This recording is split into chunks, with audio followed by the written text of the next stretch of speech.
Muy bien, seguimos con la segunda parte entonces del tema que estamos tratando con el psicólogo Juan del Amor Moya sobre el futuro de la humanidad.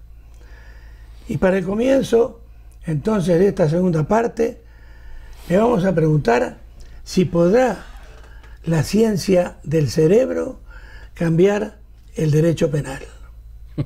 Hoy, Milton, más que el psicólogo, me hubiera gustado haber dicho con la persona. Porque hoy hablamos de personas, sí. Hablamos entre personas, es más que como psicólogo. Pero bueno, claro, cuando una persona habla o se proyecta todo, ¿no? De su conocimiento y su persona. Bueno, pues yo lo veo eso complicado, porque aunque mañana se descubriera, ¿qué te voy a decir yo? Que un pederasta tiene ahí una serie de grupos neuronales que le están provocando que eso sea y él no es responsable, pues quiero decir, eso sigue estando ahí. Es decir, el derecho, hay que entender, Milton, que la ley, el derecho, es algo, no existe como tal. O sea, no es algo, lo puedes tocar, pero porque está escrito, pero es algo que el ser humano se inventa. De ahí dentro de tantas cosas que no existen, es decir, que no, pero que el ser humano en su estructura social se inventa y va construyendo poco a poco, igual que antes hemos dicho, el sexo, el cambio que puede haber, incluso con respecto a valores, incluso posiblemente con respecto a la normativa. Hay que entender que si mañana se descubriera que hay estructuras neuronales o ciertas partes del cerebro que son causantes de ciertas anormalidades con respecto al comportamiento de una persona en sociedad, por ejemplo, un asesino en serie, un pederasta, pues no sé, una persona que bueno, estos que tienen ludopatía. Es decir, sí, usted podrá tener ludopatía, pero si usted ha robado, pues, es decir, la sociedad tiene que ver que eso tiene una repercusión. ¿Por qué lo tiene que ver? Pues porque son normas que nos hemos dado. Normas que nos hemos dado. Lo que la sociedad no admitiría es que por ser ludópata se te perdone o porque haber sido jefe de Estado se te perdone. Pues no. Si eres ludópata, entrarás en lo que la normativa esté estipulado y diga, y si eras jefa de Estado, pues ahora no lo eres, y si lo has hecho, la pagas. Si es que eso llega al caso. Aunque yo creo que va a caducar. Milton, cuando llegue el momento habrá caducado. Pero cierto y verdad es que la sociedad avanza y la sociedad tiene otros nuevos descubrimientos y entonces la normativa también cambia, porque nos la damos nosotros. ¿Por qué te lo digo? Porque yo no sé si tú te acuerdas, pero esto antes no estaba en la Ley General de Tráfico. Hace muchos años, si una persona había tenido un accidente y se demostraba que a lo mejor estaba influido por las drogas o había bebido, eso era una atenuante. Ahora es difícil, ¿no?, de concebir eso, pero sin embargo era así. Claro, es que, en fin, ya, pero ahora, por ejemplo, después de que la sociedad ha avanzado, pues se ha dado cuenta y está ya expreso en el código de la que si tú no solamente no es un atenuante, sino que es un agravante. Y ahora lo vemos natural y normal, pues eso no se veía hace mucho tiempo, ¿verdad? Entonces, claro, el código penal tiene que ir avanzando con respecto a los descubrimientos, pero hay ciertas conductas del ser humano que son perjudiciales para el otro ser humano o para la sociedad que se tendrán que seguir manteniendo y de alguna manera a nivel púnico, ¿no?, a nivel de que la sociedad tenga que defenderse. ¿Qué ha pasado en la antigüedad? Y digo en la antigüedad, pues incluso en algunas tribus, que esas personas, por ejemplo, hay colectivos y tribus en el que el loco, la persona o la loca, ¿no?, la persona que se iba a la atea, estaba como poseído por los dioses y se veneraba prácticamente. Otros, que bien sabes, que cuando tenían algún tipo de malformación o tal, se les hacía desaparecer, pero vamos, sin ninguna papeleta. Otros que incluso que cuando el ser humano, algunos colectivos, lo que iba era, no estaba en un sitio, sino que tenía que ir de un sitio a otro, los enfermos, los mayores, los que entorpecían la marcha del grupo, pues se les abandonaba. Cuando el grupo se asienta, estas personas tienen otro tratamiento. Es decir, sí es cierto que dependiendo de la evolución de los colectivos, pues se van cambiando los valores, y esos valores luego se materializan en códigos. Claro, ahora mismo, ¿cómo te voy a decir yo? Si vamos a Hammurabi en el código había una distribución de los seres humanos, y si tú eras esclavo, pues eras esclavo, y el esclavo lo entendía. Es decir, claro, si es que yo estoy, a mí lo que me toca es esto. Entonces no era lo mismo, ¿qué te voy a decir yo? Si violaba a la hija de un esclavo, que tenías que darle a la mejor céntimo y con eso, que si violaba a la hija de un noble, que entonces tenías que pagarlo con tu hija. Y eso estaba escrito y se veía normal. Y bueno, y el código Hammurabi se ha estudiado, ¿no? Como algo un conjunto de normas que estructuraba a una sociedad concreta. Pero claro, ni estamos en el código Hammurabi, ni estamos con el código romano, ni estamos... Es decir, vamos cambiando y vamos adaptándonos. Y aun sabiendo que eso es algo que no existe, existe porque yo lo creo y porque lo conformo, pero no es una planta, ni es una mesa, ni es una persona. Son reglas que nos damos que no existen como tales hasta que las aplicamos y nosotros nos damos el derecho y la facultad de aplicarlas y de creérnoslas. Y si no te las crees, prepárate, porque ya está preparada la misma ley para que tú te lo creas a la fuerza. Entonces cambiará, pero no por una cuestión del cerebro, sino por una cuestión de costumbres, de valores y de nuevos avances con respecto a las relaciones humanas. Con todo esto, Juan, yo me pregunto, ¿llegará el ser humano alguna vez a entender realmente la conciencia? Sí, pues mira, yo cuando esta pregunta la leí, fui al diccionario, porque además es que la inercia, ¿no? Y te das cuenta, lo voy a leer porque es curioso en el sentido de que, bueno, hay varias acepciones de lo que es conciencia, ¿no? Claro. Entonces, dice el diccionario, ¿no? Del latín conciencia. Dice, capacidad del ser humano de reconocer la realidad circundante y relacionarse con ella. Es decir, el ser humano, estamos realmente concienciados, es decir, somos capaces de entender nuestra realidad circundante, nuestro contexto, nuestro hábitat y de relacionarnos con él de forma armónica. Pues yo creo que cada uno puede hacer su reflexión, en el sentido de que eso no se está dando más que en pequeños colectivos, ¿verdad? No se está dando a nivel de ser humano. Otro dice, conocimiento inmediato o espontáneo que el sujeto tiene de sí mismo, de sus actos y de sus reflexiones, que es donde yo creo que más ponemos las tintas, ¿verdad? Es decir, el ser humano, yo como ser humano soy consciente de mí mismo, y yo creo que ahí estaría un poco la diferencia del Homo sapiens con el resto, ¿no? de seres, ¿no? que pululaban por la Tierra. Sin embargo, hay que tener en cuenta que hay corrientes filosóficas que no entienden que el ser humano simplemente sea consciente porque sea capaz de reflexionar sobre sí mismo, si no lo haces en comparación o en contraste con los otros. Es decir, de otra manera, yo no soy ser humano si no tengo otro ser humano en el cual me sirva de espejo, es decir, que me refleje. Es decir, yo soy ser humano gracias a que hay otros seres, igual que yo, de mi misma especie, que yo soy capaz de reconocerme en ellos. Claro, esto es, para mí es muy fuerte, porque, claro, si yo soy capaz de reconocerme en otro ser humano, ¿dónde está el egoísmo? No existiría, no habría egoísmo, es decir, porque yo soy capaz de reconocerme en el otro. Yo soy capaz de ser, de saber, de tener conciencia de que yo soy gracias al otro, gracias a ti. Si no tengo otro enfrente, yo no soy. ¿Verdad? Entonces, claro, esa conciencia llevaría a otros derroteros con respecto a la especie humana.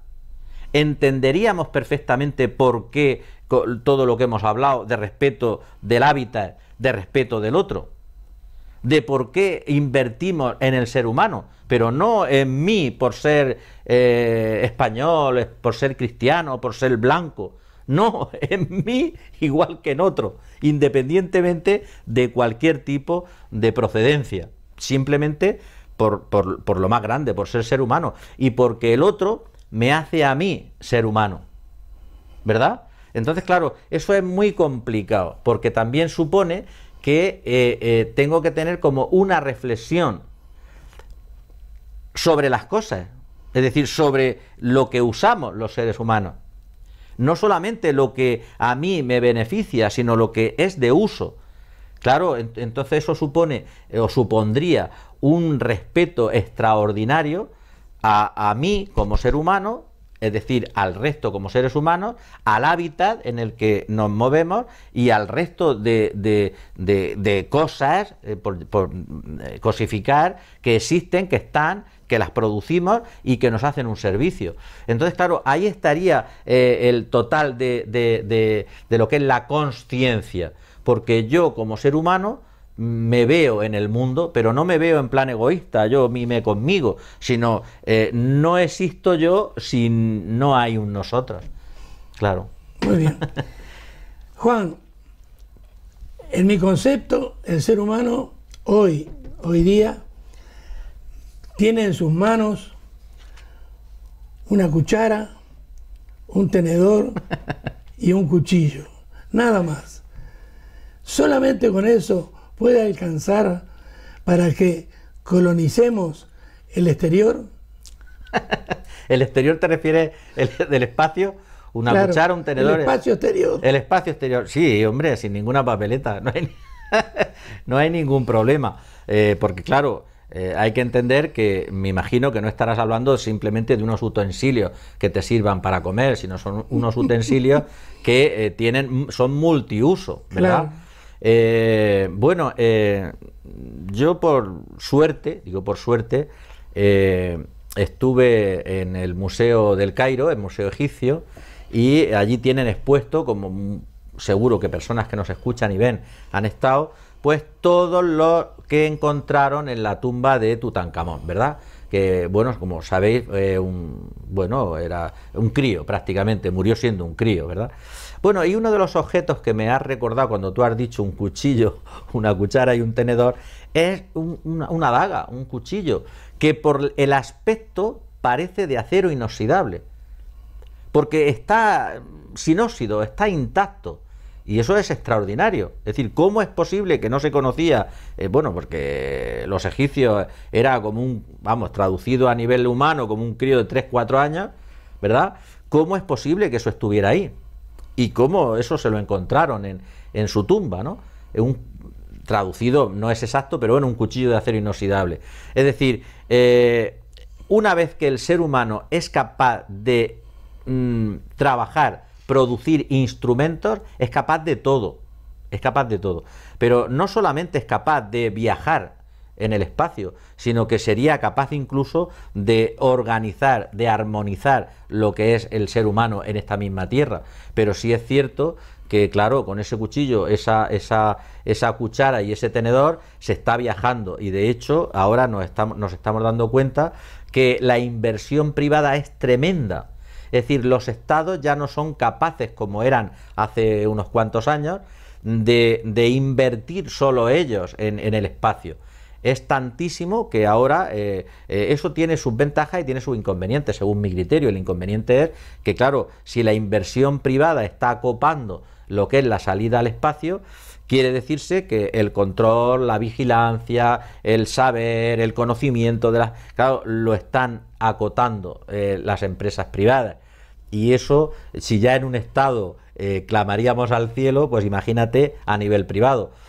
Mañana yo creo que seguramente, con suerte nosotros no lo vamos a ver, esa persona que está ahí van a saber más de ella que ella misma. Y eso es un peligro, eso no es bueno, eso es malo. Si ya no es bueno que uno no se conozca a sí mismo, pues imagínate que la conozcan más que ella misma. Me imagino que entendemos el alcance de lo que estoy diciendo. Porque mañana, tranquilamente, esa persona no sabrá que sus gustos, sus preferencias, sus aficiones, sus valores incluso, su libertad está acotada por cualquier tipo de empresa o cualquier tipo de estado, sobre todo empresas, que te dirán lo que te gusta. Lo que necesitas. ¿Llegaremos, Juan, a descubrir algún día una segunda tierra? Pues no lo sé. Nosotros no lo vamos a ver, ¿eh? Eso está harto difícil de que se descubra. Otra cuestión es que exista o no exista, ¿eh? Yo siempre he pensado que el universo es tan enorme, tan grande, tan maravilla, que no llego yo a creer que seamos nosotros tan importantes en el universo, que seamos los únicos seres que estamos gozando de un hábitat tan maravilloso y tan extraordinario como puede ser la Tierra. Yo estoy convencido que hay otros planetas que se pueden asemejar a nuestro planeta, pero bueno, incluso estarán posiblemente fuera de nuestra galaxia, pero que estarán en el universo seguro. En cuanto si se ahonda y se avanza en esta dirección y se descubra cómo avanzar más espacio, más distancia en menos tiempo, pues yo creo que se podrá descubrir perfectamente que haya otros planetas parecidos a la Tierra. De hecho, ya se sabe que bueno, que hay como microorganismos en Marte, que hay un planeta se llama Europa, no sé si lo habrás oído, ¿verdad? Yo lo he leído cuando me has preguntado esto. Europa, que es el sexto satélite natural de Júpiter, donde sabemos que está congelado, tiene mucha agua, está congelada, y ahí tiene que haber seguro microorganismos que de alguna manera hombre, no son, lógicamente, a lo mejor como los de aquí, lógicamente, pero si hay agua y está congelada, tiene que haber microorganismos que fueran como el inicio o como la sopa esa que llaman del inicio de la vida. Y eso está, bueno, aparentemente cerca, porque está ahí en Júpiter, pero imagínate fuera de nuestra galaxia. Posiblemente, lo que pasa es que esto es una cuestión de creencia, no llega más, y quien es capaz de saberlo tampoco lo comparte, ¿no? Que haya otros planetas, pues, pero no son de alcance para nosotros todavía. Juan, en homenaje a amigos cercanos y a familiares que aún todavía lo padecen o lo han padecido en vida, ¿qué te parece a vos? ¿Se descubrirá en el futuro alguna cura para el Alzheimer? Bueno, el Alzheimer, como sabemos, es una enfermedad compleja, porque estamos hablando de esas interconexiones neuronales junto con unos neurotransmisores muy diversos. Es decir, y es complejo como enfermedad, y sería muy complejo pero de hecho, y en los últimos bueno, ha habido congresos de médicos especializados en Alzheimer, sí que se está trabajando en alguna enzima, más que para curar, para frenar. Es decir, como sabemos, el Alzheimer está relacionado con la memoria y también con lo que me has preguntado ahora, con la conciencia, ¿no?, de uno mismo, del otro, hasta el punto que, bueno, no solamente en la trayectoria y en la evolución de esa enfermedad, no solamente es que se olviden de dónde he dejado las llaves, que eso sería una minucia, se olvidan incluso de quiénes son y llegan incluso a olvidar ciertas reflejos, por así decir. Incluso se puede llegar incluso hasta el reflejo de succión, ¿no?, de deglución. Es decir, claro, es un deterioro tal que se producen esas interconexiones neuronales junto con unos neurotransmisores diversos, que si fueran unos concretos se podría trabajar, que es muy complicado que se encuentre lo que es la cura. pero sí hay avances, y eso lo saben las personas que están sufriendo en familiares esta enfermedad, que se está llegando a descubrir ciertos elementos que pueden ayudar a frenar. Y esto me refiero de algo externo. Si hablamos de algo a lo que nosotros podemos acceder, como es, por ejemplo, el tratamiento, es verdad que es una enfermedad que para el familiar es un sufrimiento continuo y de desgaste extraordinario, pero también es verdad que estas personas en un contexto humanizado, no digo yo que si van a una residencia no esté humanizado, lo que yo quiero transmitir es que ese contexto humanizado es de las personas con las que yo he convivido y que me quieren, que es distinto. Porque esa persona de la residencia, bueno, no tiene por qué quererme y puede ser un profesional extraordinario. Pero lo que es la ligazón emocional no es igual. Que esté tu mujer, que esté tu marido, que esté tu hijo, o que esté tu hija, o que esté tu pareja, a que esté la enfermera, por muy extraordinaria que sea, que la son. Pero la cuestión emocional se trabaja más, es decir, cuando a estas personas se les descontextualiza de su casa, de su hogar, de su vivencia, de lo que conocen, pues la enfermedad avanza más. Esto sí podemos nosotros trabajarlo, pero lo que es la ciencia sí que hay que decir, en la medida humilde que nosotros somos capaces, que sí se está trabajando para, y yo creo, por lo que dicen los mismos médicos, que no digo yo, que en cuestión de como mucho 20 años se estará asentando bastante el hecho de que esta enfermedad no avance como hasta ahora está avanzando, es decir, que se pueda retener, que se pueda amortiguar, aunque no curar, claro. Juan, por poner una cifra, durante los próximos 5 siglos, 500 años, pongamos, ¿aún sobrevivirá el Homo sapiens? Sí, al decir eso parece que estamos hablando de otra especie, ¿verdad? Pues fíjate, yo lo firmaría. Yo te firmo que dentro de 500 años el Homo sapiens, el ser humano, sigue habitando la Tierra. No sé en qué condiciones, eso no lo sé, pero que seguirá aquí, lo firmo, vamos, te lo llevo al notario y si en 500 años no es así, me lo puedes reclamar que yo te lo pagaré. Yo creo que sí que estoy convencido, posiblemente puede haber algún agorero, alguien que se salga de madre, pero hoy día pocas personas, pocos colectivos son capaces de aseverar que en 500 años el ser humano ha desaparecido de la Tierra. Mira, los expertos comentan, dicen que al Sol le quedan como unos 6.000 millones de años. 6.000 millones de años, que es tela, eso es tela. Y dicen también que con respecto a la Tierra, dentro de 1.000 millones de años, 1.000 millones de años, pues empezará, como si dijéramos, a haber una repercusión con respecto a la trayectoria de evolución del Sol. Porque lo que dicen los expertos es que en 6.000 millones de años el Sol de alguna manera engulirá, o no sé cómo se dice la palabra, es decir, va a engullir, va a comerse lo que es el sistema solar, todos los planetas que estamos ahí a su alrededor. Y en 1.000 millones la Tierra empezará a notar los efectos de este cambio. 1.000 millones de años. Y tú me has dicho 500 años. En 500 años, te repito, firmo que el ser humano, tú y yo no lo sé si vamos a estar, pero el ser humano tiene que estar seguro, con toda seguridad. Yo creo que eso es un miedo que a alguien le puede interesar que se tenga.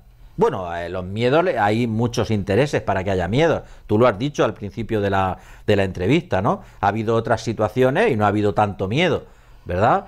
Pues ¿por qué interesa que haya tanto miedo? Pues por algo será. El ser humano, cuanto más miedo, hay cosas que pasan. Mira, cuanto más miedo, eres más vulnerable. Pero no solamente más vulnerable para que el otro, que es más listo y más inteligente y quiere aprovecharse, se aproveche, sino que incluso el organismo es más vulnerable. Es decir, es más fácil y esto claro, cada uno dirá lo que le parezca, que este tipo de enfermedades ataquen a una persona con mucho miedo que a una persona más, llamémosle, más valiente, entre comillas. Y valiente no significa inconsciente, porque valiente también significa que uno sea responsable, que uno se prepare, que uno... todo, no valiente de esos que dicen que de valiente están los cementerios, ¿verdad? Eso no. Siendo responsable, siendo objetivo, siendo una persona equilibrada y sabiendo responder, es más fácil que una persona con miedo. Entonces el miedo es algo que siempre le interesa a alguien. Entonces hay colectivos que sí que transmiten el miedo a que esto se va a acabar. Y esa es una de las razones por las cuales se invierte tanto dinero en ir fuera, ¿verdad? Pero no es un miedo, no es una razón suficiente como para, como me has dicho tú, el miedo cuando en el año 2000, ¿no? En el año 1999. Esos miedos no van a ningún lado, de hecho se ha demostrado a través de la historia. Lo que sí va a algún lado es la responsabilidad. Y el saber comportarse, el saber estar, el saber respetar. Eso sí es importante. Pero el miedo no hace avanzar. El miedo es todo lo contrario, retrotrae. Y el miedo es aprovechado por los que, lógicamente, quieren, de alguna manera, aprovecharse del otro. El miedo bloquea, el miedo limita, el miedo empobrece. El miedo no te deja ser tú y, lógicamente, te quita la libertad y te quita la salud. Juan, últimas 2 preguntas por el día de hoy. ¿Estamos, en tu concepto, más cerca hoy día de evitar un holocausto nuclear? Yo creo que sí. Me lo preguntas en positivo, ¿no? Claro. Yo estoy convencido.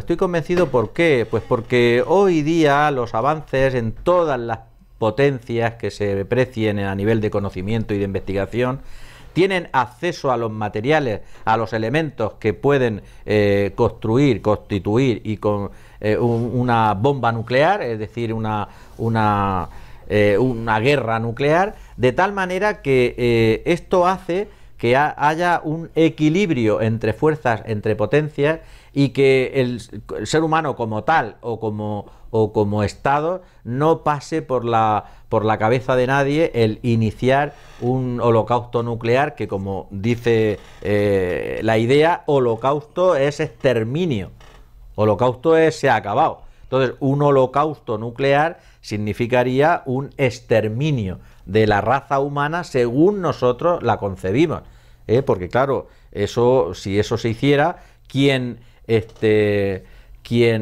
se mantuviera vivo tendría como envidia a los muertos. Claro, es decir, esto no es viable y también formaría parte de ese elemento miedo a la sociedad, al ser humano, que se usa para controlarle, para limitarle y para utilizarlo. Es decir, hoy día yo creo que estamos bastante lejos de ni siquiera de pensar que eso se puede producir. Lo que pasa es que, bueno, ya has visto lo vulnerables que somos.